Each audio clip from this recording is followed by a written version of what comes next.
you're about to watch something different. Subscribe right now and turn on notifications, because stories like this one don't come around twice.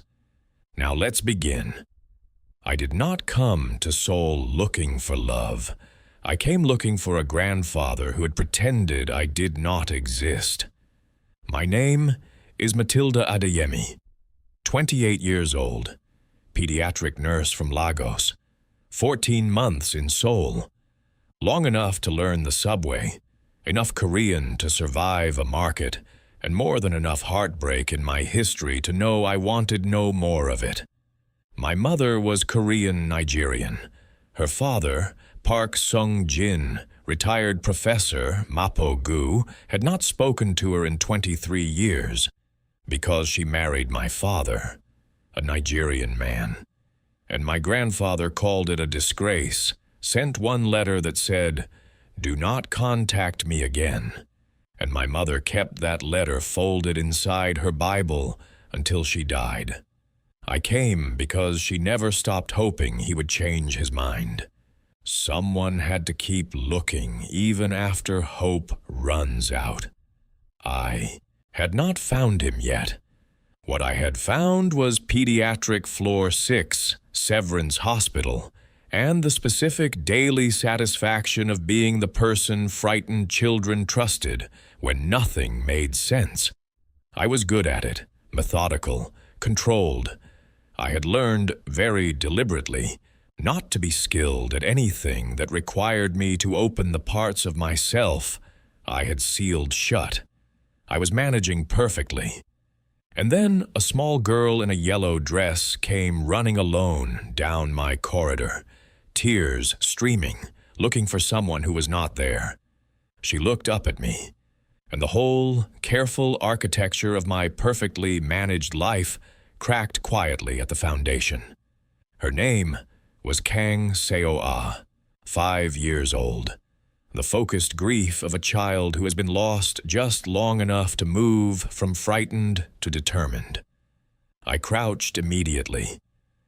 "Hey, I see you. Can you tell me your name?" She studied me, the way perceptive children study strangers, deciding in 3 seconds whether you are safe. "Seo-ah," she whispered. "Seo-ah, I'm Nurse Matilda. Are you lost?" She nodded. Then she stepped forward and wrapped both arms around my neck and held on. A complete stranger. She held on like I was the thing she had been searching for. I held her back. Of course I did. I was still holding her when they came. 6 men in dark suits entered the corridor like weather, the kind that makes every person in a room go quiet and still. Behind them, moving at the controlled, unhurried pace of someone who has never needed to rush because rooms rearrange themselves around him, came a man. Tall, angular jaw, neck tattoos rising above a perfectly tailored black suit. Eyes that swept the corridor, found his daughter in my arms, and softened entirely, in the space of one breath, into something almost unguarded. He crossed to us. His men stopped. He crouched to Seo-ah's level. "Seo-ah ya." She turned, looked at her father, then looked back at me. Then, with the absolute authority of someone who has already decided, "Appa." Clear. Loud enough for 6 armed men to hear. "I want her. She is my mama now." The corridor went completely silent. Even the men with guns said nothing. Even the guns, I think, held their breath. His name was Ju-woo. I did not yet know what that name meant in Seoul. I only saw a man working to maintain composure while his 5-year-old daughter restructured his life in a hospital corridor. He straightened, composed himself with the speed of someone who has practiced composing himself under much worse pressure. "I apologize," he said. His English was precise. "She does not usually—" "She was frightened," I said. "She's fine now." Something moved across his face, gone before I could name it. Seo-ah tugged his sleeve. "Appa, did you hear?" "I heard, Seo-ah-ya. So she can be my mama?" "We do not decide that in hospital corridors." "Why not?" The corner of his mouth moved, the first human thing I had seen from him. "Because it requires a conversation." He looked at me again, a full, still look, not an appraisal, not a performance. The look of someone who is genuinely taking something in and refusing to pretend otherwise. I had grown up in Lagos and worked in Seoul. I had learned to receive a man's attention without treating it as invitation or threat. I stood inside it without moving. "Thank you," he said, "for staying with her. It's my job." Still, one word, said the way people say the things they mean and see no reason to elaborate on. He produced a card from his jacket. Mate black. One name, no title. He held it out. I did not take it immediately. "For Seo-ah," he said quietly. "She will want to reach you. She is thorough about these things." I took the card. I told myself it was professional. For the child. I told myself many things in that corridor that I would later have to revise completely. He called the next morning. Not Seo-ah, him, direct, no preamble. He said Seo-ah had asked about me from the moment they left, had refused breakfast, had asked 3 separate people to contact the nurse lady before someone agreed to. He said this was not typical behavior. Seo-ah was sociable but selective, her mother's daughter in the ways that mattered. She reserved her trust. She gave it now, with both hands open, and he had learned not to dismiss things his daughter decided with that kind of certainty. He had a proposal, weekly visits, a private arrangement. He named a figure that was 4 times my monthly salary. What would you do? Would you have said yes? Drop your answer in the comments, and if you haven't subscribed yet, do it now. This story is only getting started. I said, once a week, 2 hours, neutral location. Seo-ah will want to choose the location. That's fine. She chose the park near Gyeongbokgung. Every Saturday, she brought drawings, snacks, and questions. Always questions. Why clouds were flat on the bottom, whether sharks were ever lonely, what happened to people in our hearts when they died. I answered everything directly. She was the kind of child who detected condescension at 5 paces and simply stopped asking if she found it. She never found it with me. Ju-woo sat nearby every week, not hovering, a slight remove. He watched Seo-ah. He watched me. He never interrupted.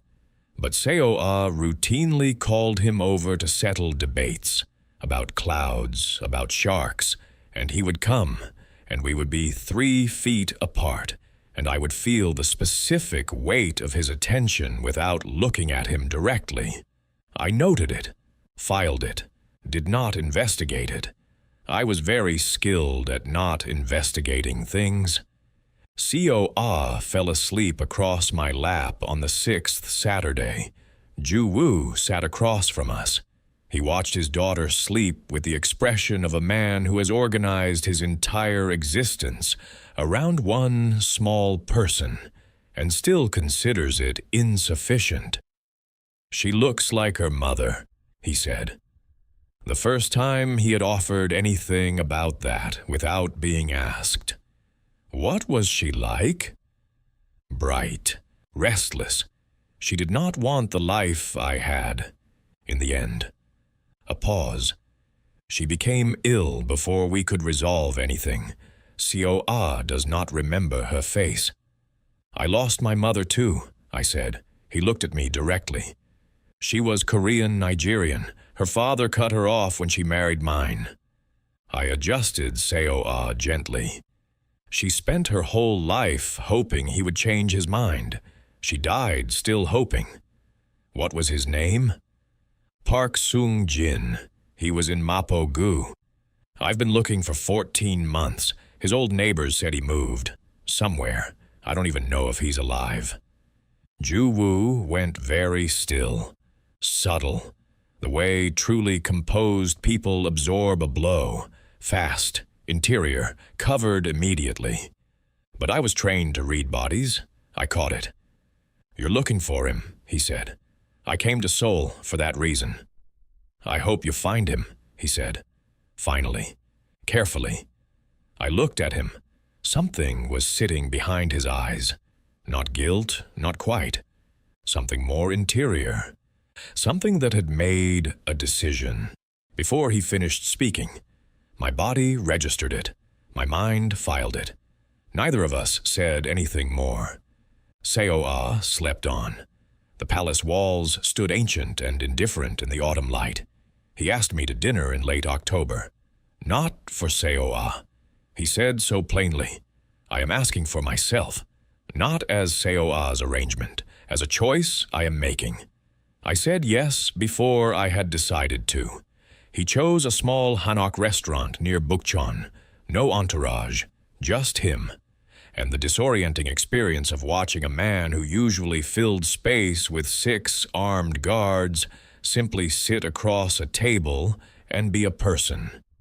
He spoke about Seo-ah's mother without flinching, about his marriage, the distance he had built into it by choosing his empire over the human being beside him.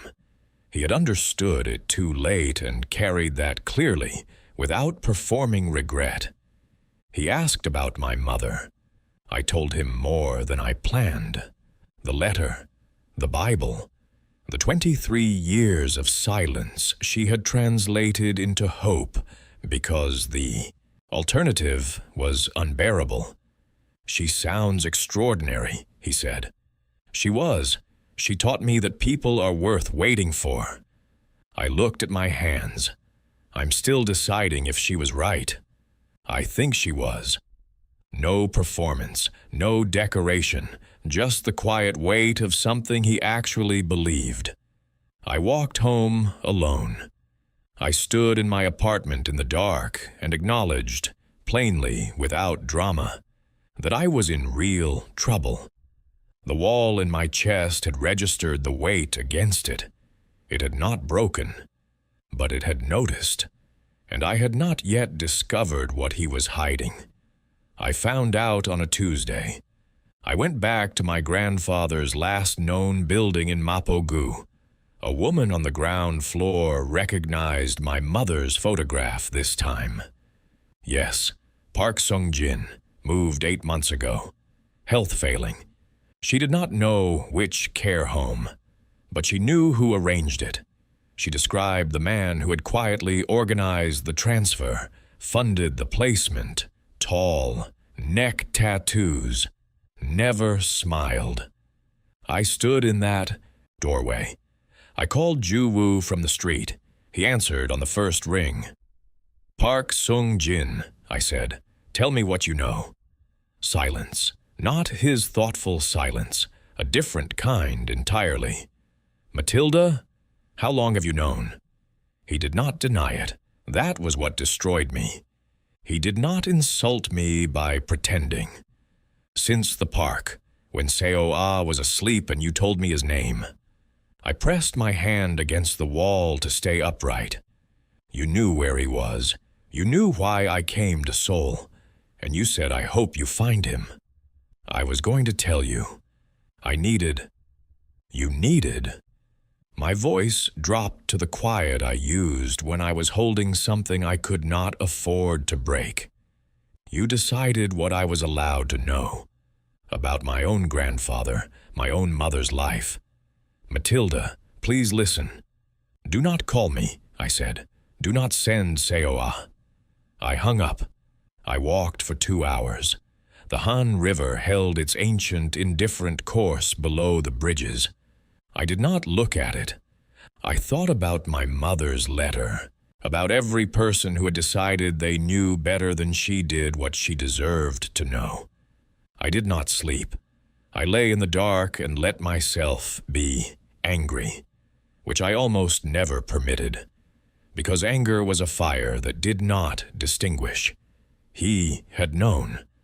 From the 6th Saturday, sitting 3 feet away while Seo-ah slept, he had held the only reason I crossed the world and said, "I hope you find him," and watched me go home with nothing. The thing that kept returning was his face, that slight interior stillness when I said the name. I had noticed it. I had filed it. I had trusted him with the truest part of my story, and he had prioritized his own timing. My phone lit at 2 in the morning. Unknown number. I answered. An old man's voice, Korean, careful, deliberate English. "Miss Adeyemi, my name is Park Sung-jin. I am your mother's father." The room stopped. "Ju-woo contacted me tonight. He said to call you." A long pause, years living inside it. He said I had already taken too long. He said that if I did not call, he would bring you here himself and stand outside until I did. I could not speak. "I do not ask your forgiveness. I know I have no right to it. I only ask if you would come. Once." His voice broke at the very edge, very slightly, and then held. "So I can look at you and tell you that your mother deserved everything I was too afraid to give her." I sat in the dark with the phone against my chest. I thought about walls, about what they keep out, about what they keep in. Tell us in the comments, what would you have done in Matilda's place? And subscribe if you need to know how this ends. He was waiting outside the care home. No men, no armor, just Ju-woo in a dark coat in the cold morning, hands at his sides, with the particular stillness of someone who has decided to accept whatever comes next without flinching from it. I stopped in front of him. "You had no right to manage when I found out." "I know. You should have told me in the park." "I should have." He held my gaze without flinching. "I was afraid.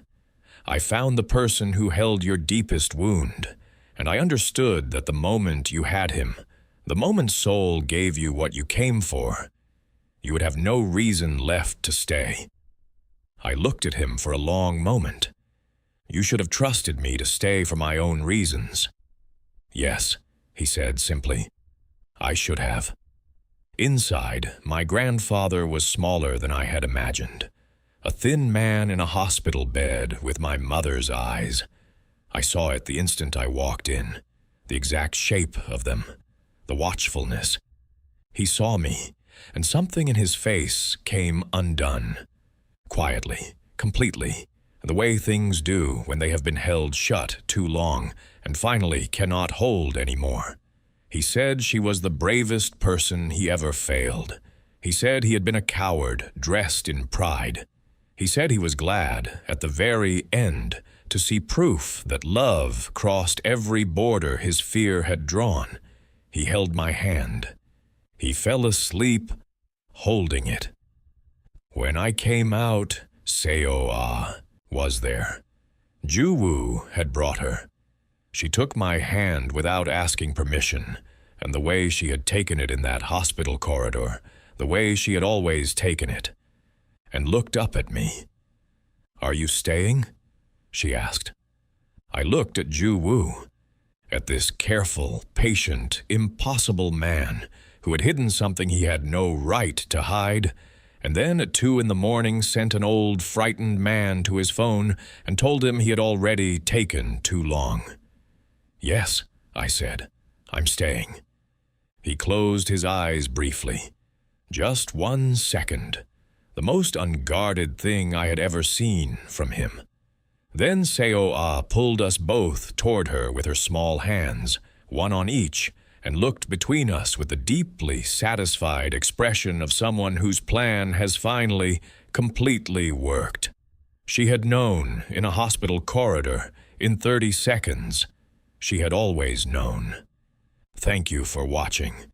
If this story moved you, subscribe, leave a like, and drop a comment telling us Which moment hit you the hardest? We read every single one. See you in the next story.